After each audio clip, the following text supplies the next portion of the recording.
The I think I'm on part four. Part four of who the fuck did I move out of state with?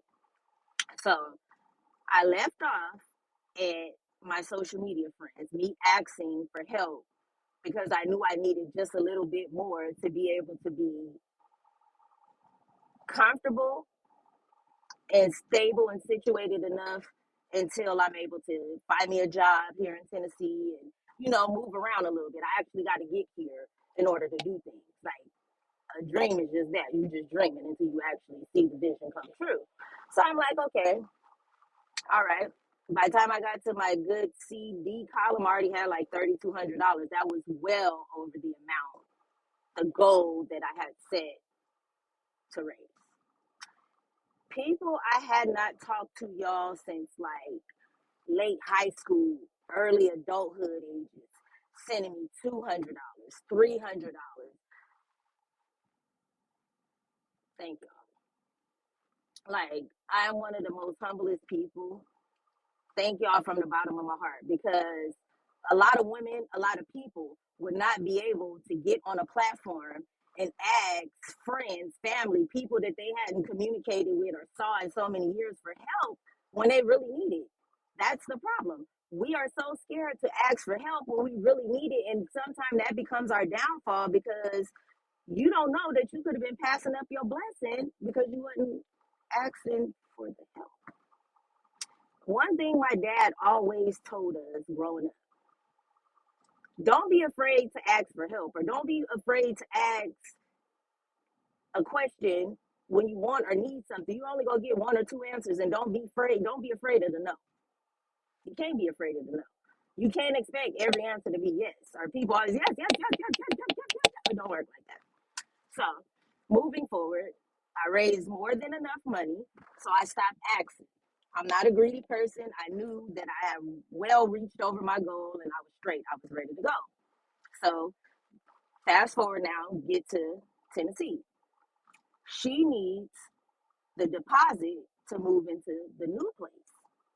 And God just blessed me. So why not me? Bless us. How much are we needing for this deposit? Because I'm telling y'all, I refuse to let myself think me and my kids was going me alone, but me and my kids was gonna be able to sleep in this girl's house knowing that this dude just kicked this door complete. I'm talking about the whole frame, baby. You have to pick the door up, put it back, and then put the frame part back around the door just for its close. I didn't kick. I personally, guys, I'm guilty. I kicked someone's door open. I've never seen a door kicked off the frame like that. That was some real bitch I'm trying to get to you type stuff. Yeah, he was mad, man. So I just cannot let my mind sit at ease knowing that we got to sleep in here and at any given moment. Not to mention, we running up in here with AK-47s. Why am I just now finding this out once I touch down to the state? Because again, if that's something you had told me, baby, I would have reconsidered big time. I don't care if we had three bedrooms where we each individual get our own room. Nah, that's not. I'm not trying to bring my children up in that type of environment. I'm not trying to say I'm bougie or I'm better than nobody, but children don't deserve to be put in them type of situations. As adults, we can be as ignorant and stupid and childish and petty and we can make those choices and those decisions, but we should not be having to drag the kids into our stupid ass, petty ass decisions. It just that don't set well with me. So my kids have never been exposed. Like, yeah, me and their dad was in a very toxic relationship. But one thing about it, two things for sure, baby, the kids ain't never even got to experience that. They didn't even know we had problems when it was time to leave because we didn't expose them to that. Like, and I'm never gonna sit down and drag their daddy name. And because I know my children have social media, my children have TikTok, I'm not about to sit down and talk bad about their dad because again, it wasn't all bad, but it wasn't all good. It was just time for us to split. So if your dude is doing all this kicking doors down and running in here with AK-47s, baby, I just don't see myself sleeping in here. But God knew. God knew. And because I was obedient and I listened when he told me what to do and how to do it, how he was going to move my journey forward, boom, I could bless somebody else. So that day, she telling me how much the deposit is. I'm like, we got that. Call them and tell them we're coming to bring it down. You're coming to sign those papers today. Signing them papers today. So we go down there. She signed the papers, get the keys. Boom, we moving in. That all this transpired, y'all. Promise y'all, 2 3 days time frame. I done drove from state to state, came, moved in a whole new apartment, started. So I'm like, okay, well, God, yeah, God, you're setting this up perfectly for me. Like this is it. We gonna make it. Lo and behold, we wasn't gonna make it. We wasn't gonna make it. So get there, move into the new apartment. Mind y'all, again, I'm not bougie. I come from the ghetto. I come from the projects. I come from roaches. I come from mice and bugs and triflingness and all that. Like we should not in my adult age, in my big grown ass age now, and I'm almost ready for that little blue, red, white, and blue car, little AARP car. I'm close to senior citizen status. Mind your business. But at this big grown ass age of mine today, I refuse to live in an apartment that's infested with roaches, that's trifling in the motherfucker. We're just not gonna do that. We can't do it. So before we move our stuff in, I'm telling her, like when we go look at the apartment initially, I'm telling her they're gonna have to bomb. We're gonna buy bombs and they're gonna bomb. Like we're double bombing before we move in here.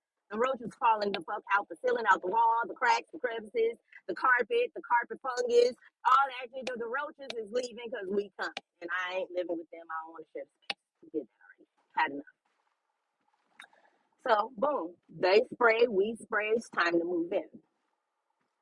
I'm the type of person, I can be a morning person or a night person. It don't matter. Once I'm up, I'm up.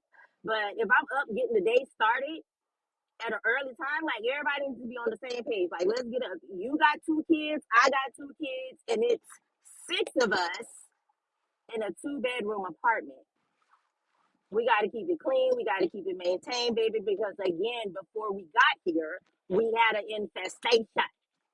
I'm not trying to call them folks back. Let them be gone.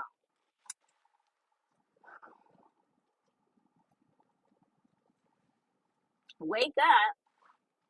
Your son got hot Cheetos and Cheez-Its and little Twinkie crumbs just spread all out all over the living room floor.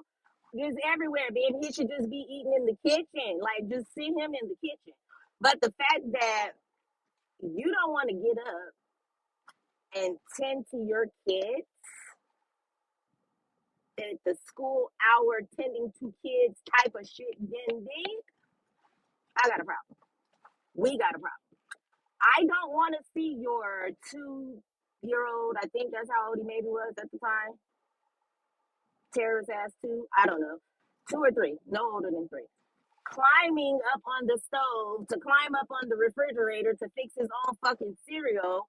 And you're up, laying in your fucking bed. I can't even say bed. Laying on your air mattress,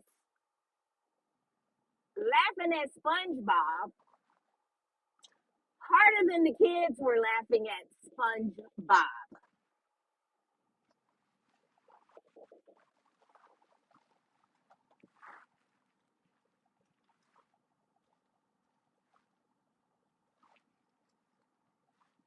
Houston, we got a fucking problem. Real bad. So all the red flags started to surface once I touched down.